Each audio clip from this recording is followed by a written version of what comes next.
Hello everyone, welcome back to my channel.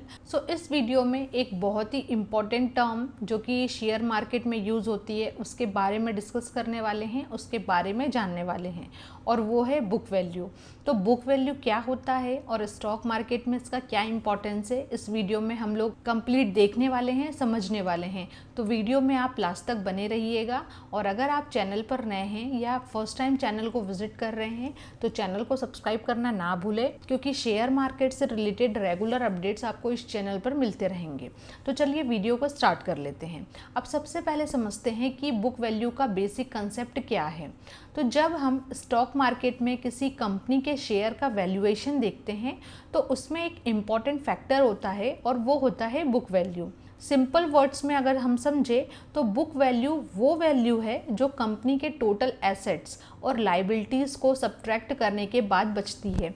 और अगर हम लोग इस बुक वैल्यू को फॉर्मूले की तरह देखें तो book value is equal to total assets minus total liabilities. ये बुक वैल्यू हमें एक बेसिक एस्टिमेट देती है कि अगर कंपनी के सारे एसेट्स बेच दिए जाएं और लाइबिलिटीज पे ऑफ कर दी जाए तो हर एक शेयर होल्डर के लिए कितनी वैल्यू बचेगी। ये एक जनरल कंसेप्ट है बुक वैल्यू का। अब इसे हम लोग एक एग्जाम्पल के थ्रू समझते हैं कि अगर एक कंपनी के पास 1000 करोड़ के टोटल एसेट्स हैं और उसके ऊपर 300 करोड़ की टोटल लाइबिलिटीज है, तो अगर हम लोग बुक वैल्यू निकालना चाहे तो बुक वैल्यू होगी 1000 crore minus 300 crore is equal to 700 crore.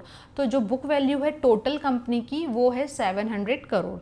अगर कंपनी के पास टोटल 10 करोड़ शेयर्स हैं तो पर शेयर बुक वैल्यू या बुक वैल्यू पर शेयर होगी।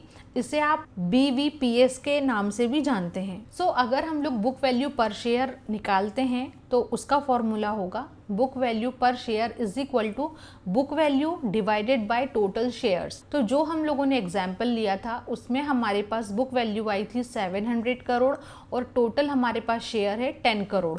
तो अगर हम लोग 700 करोड़ में से 10 करोड़ को सब्ट्रैक्ट करेंगे तो बचेगा 70 रुपीज़ पर शेयर। इसका मतलब ये है कि अगर आप इस कंपनी का एक शेयर खरीदते हैं तो उस शेयर की बुक वैल्यू होगी 70 रुपीज़। अब सबसे पहले समझते हैं कि बुक वैल्यू का इम्पोर्टेंस क्या है।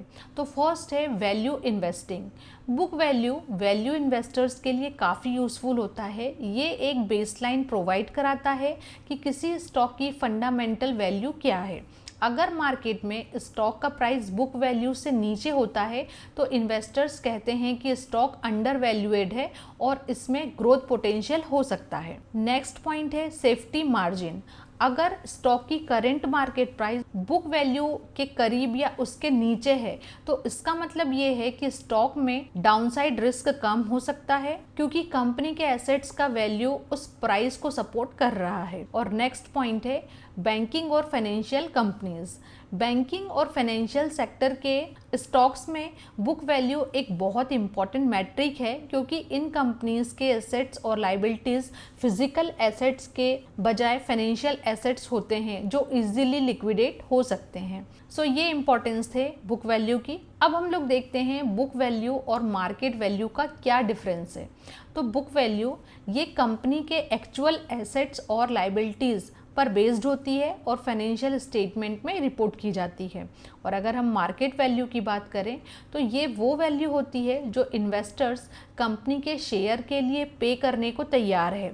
मार्केट वैल्यू कंपनी की ग्रोथ एक्सपेक्टेशंस, प्रॉफिटेबिलिटी और फ्यूचर पोटेंशियल पर बेस्ड होती है। अगर कंपनी का मार्केट प्राइस उसके बुक वैल्यू से काफ़ी ऊपर है तो इसका मतलब है कि इन्वेस्टर्स उसके ग्रोथ प्रोस्पेक्ट से ज़्यादा बुलिश हैं। ऐसे स्टॉक्स का price to book ratio high होता है। अब प्राइस टू बुक रेशियो को निकालने का एक फॉर्मूला है। Price to book ratio means PB ratio is equal to market price per share divided by book value per share.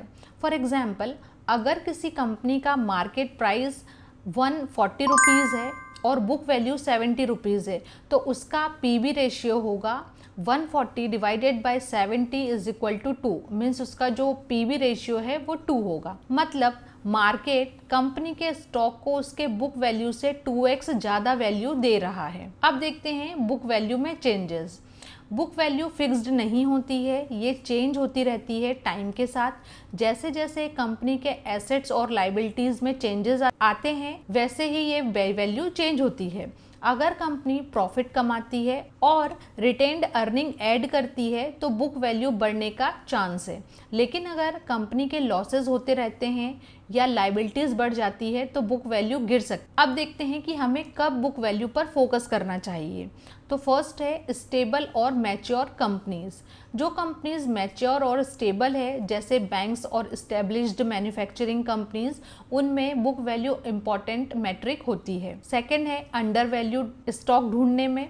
अगर आप वैल्यू इन्वेस्टिंग कर रहे हैं तो बुक वैल्यू देख के अंडर वैल्यू स्टॉक्स आइडेंटिफाई कर सकते हैं जो आगे चल के आपको बहुत अच्छा रिटर्न दे सकते हैं। नेक्स्ट है बियर मार्केट। जब मार्केट बेयरिश होता है और स्टॉक अंडर वैल्यूड होते हैं तब इन्वेस्टर्स बुक वैल्यू पर फोकस करते हैं क्योंकि ये एक safe buying price point provide कर सकता है। अब अगर हम लोग कंक्लूड करें तो बुक वैल्यू एक इम्पॉर्टेंट मैट्रिक है जो आपको एक बेसलाइन प्रोवाइड कराती है किसी कंपनी की इंट्रिंसिक वैल्यू या उसके एसेट्स के बेस पर। ये मार्केट वैल्यू से अलग है और इन्वेस्टर को सेफ एंट्री और वैल्यू इन्वेस्टिंग में हेल्प कर सकती है।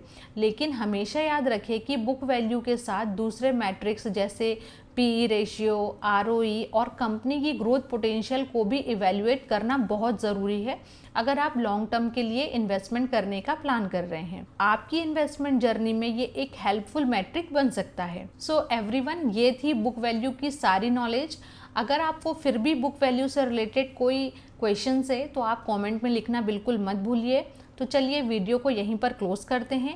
अगर आपको वीडियो पसंद आया हो तो इसे लाइक करना ना भूलें और जो भी मार्केट में इन्वेस्टमेंट करते हैं उनके साथ शेयर जरूर करें सो दैट कि उनको भी लॉन्ग टर्म में शेयर को चूज करने के लिए हेल्प मिले। Thank you for watching. Bye bye.